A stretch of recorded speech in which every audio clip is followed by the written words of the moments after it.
شاري قائد ألمانيا دار فلوغاغ السيد أدولف هتلر لم يكن إلا جزائري من بلاد القبائل يتقن اللغات ويعرف التواريخ وعارف بالثقافة العضوية لهذا البلد.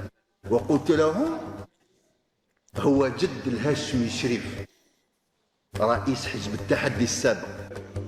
يبان مبالغ فيه، لكن حقيقي أن الدستور الأمريكي كتب خوفا من الجزائر، وهذه موثقة، وهذه المفروض تستحق أنه يطرح عليها الضوء كليا لأنه موثقة، مصادر مذكورة عنها. ممكن حتى الأمريكان نيفي البحرية الأمريكية وجدت بالضبط بسبب الأسطول الجزائري. بالضبط. بعد استرجاع السيادة الوطنية فقال مرشد الجزائر مخاطبا رسول الله صلى الله عليه وسلم، خاطب رسول الله صلى الله عليه وسلم بعد الاستقلال: يا محمد مبروك عليك، الجزائر أرجعت ليك.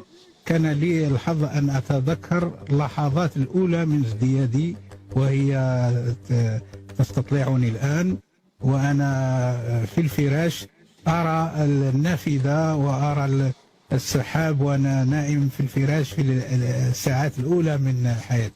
لازم تربية بيداغوجية، لازم توجيه إعلامي باللي الجزائر هي أكبر قوة زراعية في العالم. بالتالي لما نقنعوا الجزائريين باللي هاد زيت الزيتون هي أحسن زيت زيتون في العالم وتعتبر دواء وما كانش منافس تاعها في الأسواق، لما يعرف باللي التمور الجزائرية هي كلها فريكتوز، التمور تاع بسكرة الواد ونتاع الثورة هي فريكتوز، وكل التمور في العالم هي كراميل، لما يعرف المواطن الجزائري بأن عنده أحسن تفاح في العالم، أحسن ليمون في العالم، أحسن عنب في العالم، هنا ويعرف باللي نقولوا للمواطن الجزائري باللي راك في سنوات قليلة راك رايح تسبح من أكبر الاقتصاديات في العالم أو لا أكبر اقتصاد في العالم. أول من فسر القرآن جزائري. سألوا داعية في حصة تلفزيونية قيل له: أي البلدان تتمنى أن تقضي حياتك ثم تدفن فيها؟ قال: المدينة المنورة، ثم أردف: والجزائر المنورة.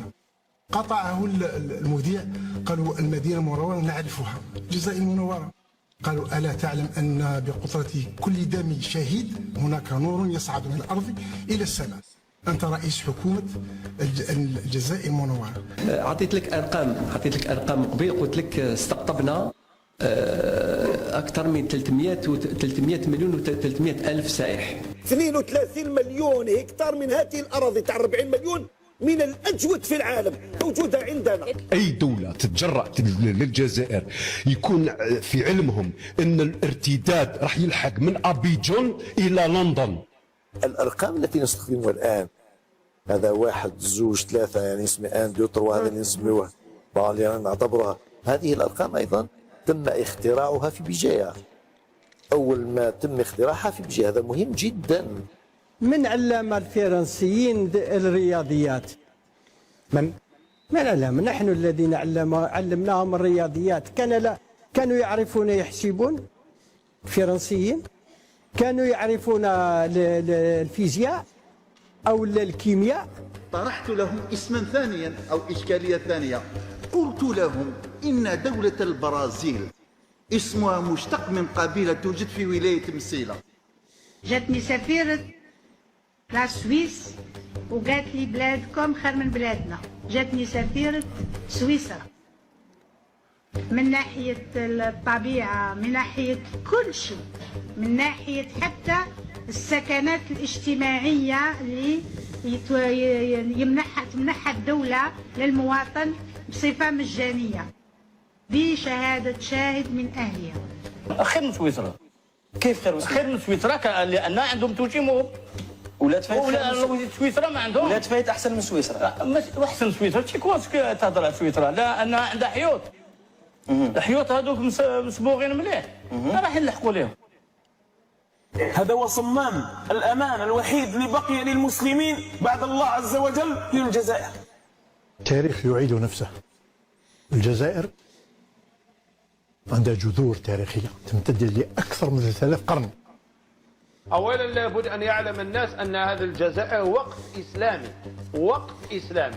الحرقة غادي تولي عند قريب، تولي من أوروبا ترجع للجزائر، من أوروبا ماشي أنت ترجع، تشوف الشعر الأصفر جاي من أوروبا جاي للجزائر يحوس على خدمة. اللي يعرف إخواننا في الغرب في تلمسان ولا في وهران الساعة الكبيرة اللي تتعلق في الحيط ولا يسميوها المكانة. هذا اسم جاي من اسم يسمى المنجانة. المنجانة ساعة خدمها مهندس جزائري اسمه ابن الفحام في القرن الثامن الهجري.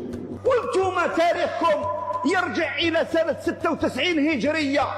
في الإسلام أول مسجد بني في الجزائر مسجد المهاجر أبي دينار في ميلا 96 هجرية. دعوني أيضا أقول إن من الشباب الجزائري هناك لدينا شاب جزائري من الأوائل المخترعين لشات جي بي تي، هو الأستاذ فؤاد بوسطوان، هو أحد الشباب النابغين ويمكنكم الاطلاع على سيرته في هذا المجال. هذا يا سيدي أقدم كسكاس في التاريخ. هذا قطع هي شظايا لكسكاس عمره أكثر من 25 قرن، ظهر في لقيته أحد الحفريات الأثرية في أقبو في بجاية في غار الجبل. الجيش الوطني الشعبي مجموعات الدفاع الذاتي، وأصبحت مثالا يقتدى به في محاربة الإرهاب في العالم كله. مجالس الصحوة في العراق منين جابوها؟ نتاعنا احنا. اهلا بكم. هل سمعتم مشاهدينا الكرام بقصه الصخره الطائره التي حملت على ظهرها الشيخ عبد العزيز بالحاج، وانطلقت من بلديه شارف بالجلفه وحطت بمكه المكرمه لمساعدته على اداء مناسك الحج. نرحل بكم الى ولايه الجلفه وقصه الحجر الذي حاكمته فرنسا باعدام سنوي رميا بالرصاص. الدم نتاعنا فيه الكوريات البيضاء والكوريات الحمراء والكوريات الخضراء. الكوريات الخضراء تاع الدرابو تاعنا نائمه. هذا الطير يا أحبة رسول الله وهو اللقلق أخذ من العلم تاع فرنسا، بدأ يتمزق شوية، أخذ منه يأخذ منه ويبني منه عشه، يبني العش نتاعو من العلم تاع فرنسا. تفطنت فرنسا لهذا الطير، صنع العش نتاعو من علم فرنسا. وش دارت فرنسا يا أحبة رسول الله؟ ألقت القبضة على هذا الطير وقصت جناحيه وأدخلته في السجن مع المجاهدين. وهذا الطير يا أحبة رسول الله عندما يوضعوا له الأكل ما يأكلش، لأنه يرى الفزع نتاع المجاهدين يعذبون. لم يكن عبثا أن الله سبحانه وتعالى أنزل الحديد في الجزائر ورزق أهل واختار رجال الجزائر ليدينوا الحديد. قصة الملك المغربي الذي هزمته عنزة. تقول الحكاية المتواترة إن ملكا مغربيا جاء غردايا يقود جيشا عرمرما، أوله في المنيعة وآخره الله أعلم.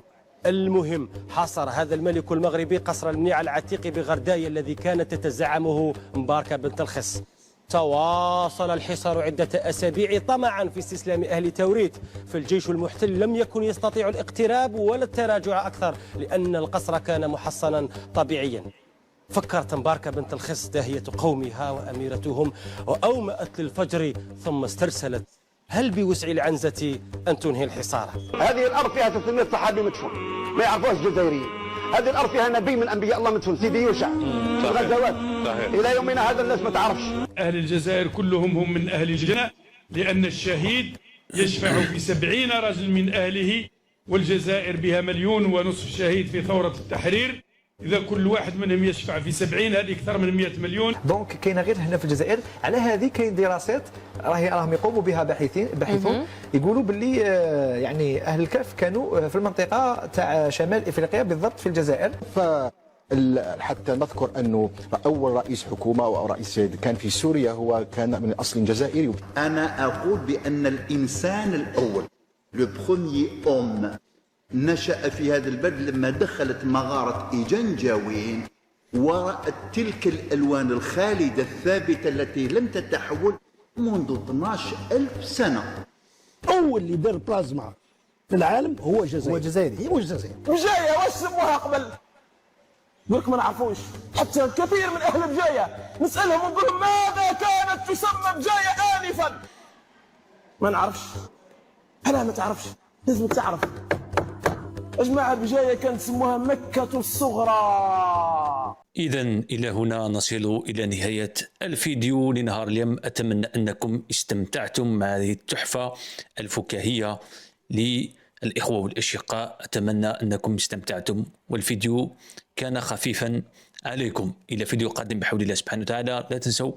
ما تنسوش الاشتراك وتفعيل زر الجرس على القناة ووضع علامة إعجاب. السلام عليكم.